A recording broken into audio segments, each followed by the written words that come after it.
എന്താ ഇത്ര കാര്യമായിട്ട് നോക്കുന്നേന്നാണ്? ഇന്ന് അത്തമല്ലേ? എന്റെ കൂട്ടുകക്ഷി ഭയങ്കര ഉറക്കമാണ് കേട്ടോ. കൂട്ടുകക്ഷി നല്ല അടിപൊളി ഉറക്കമാണേ. ഈ സമയം കൊണ്ട് ഞാൻ മുറ്റത്തൊക്കെ പോയി പൂക്കളുടെ എണ്ണ എടുക്കുമായിരുന്നു കേട്ടോ.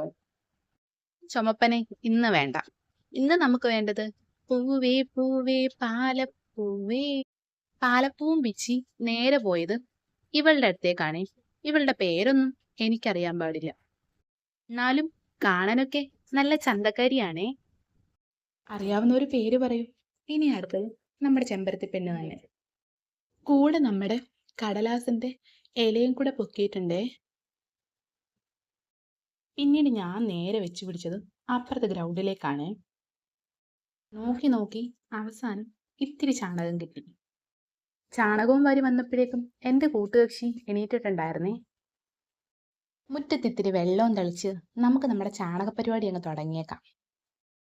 ഒരുവിധം വട്ടമാണെന്ന് തോന്നുന്ന വിധത്തിലൊക്കെ ചാണകം തളിച്ചു വെച്ചിട്ടുണ്ടേ.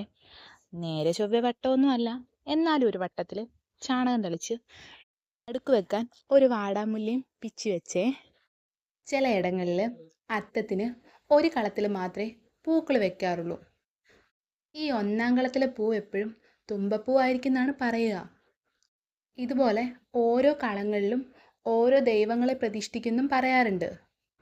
അങ്ങനെ ഓരോ ദിവസം കൂടുന്തോറും കളത്തിൻ്റെ വലിപ്പവും പൂക്കളുടെ എണ്ണവും കൂടിക്കൊണ്ടിരിക്കും. ആദ്യത്തെ 3 ദിവസങ്ങളിൽ ചെമ്പരത്തിപ്പൂ ഉപയോഗിക്കാറില്ലെന്നാണ് ഗൂഗിൾ അമ്മായി പറയുന്നത്. പക്ഷെ നമുക്കിതൊന്നും ബാധകമല്ല കേട്ടോ. എൻ്റെ കയ്യിൽ കിട്ടുന്ന പൂവും ഇലയും ഒന്നും ഞാൻ വെറുതെ വിടാറില്ല. പറയാനാണെങ്കിൽ ഈ അത്തപ്പൂക്കളത്തെ പറ്റി കുറേ പറയാനുണ്ട് കേട്ടോ. നമ്മളിവിടെ ഒന്നാം കളവും രണ്ടാം കളവും മൂന്നാം കളവും ഒന്നും നോക്കുന്നില്ല. കയ്യിൽ കിട്ടിയ പൂവും ഇലയും ഒക്കെ വെച്ച് നമ്മുടെ രീതിയിൽ ഒരു കുഞ്ഞത്തം ഉണ്ടാക്കുവാണേ.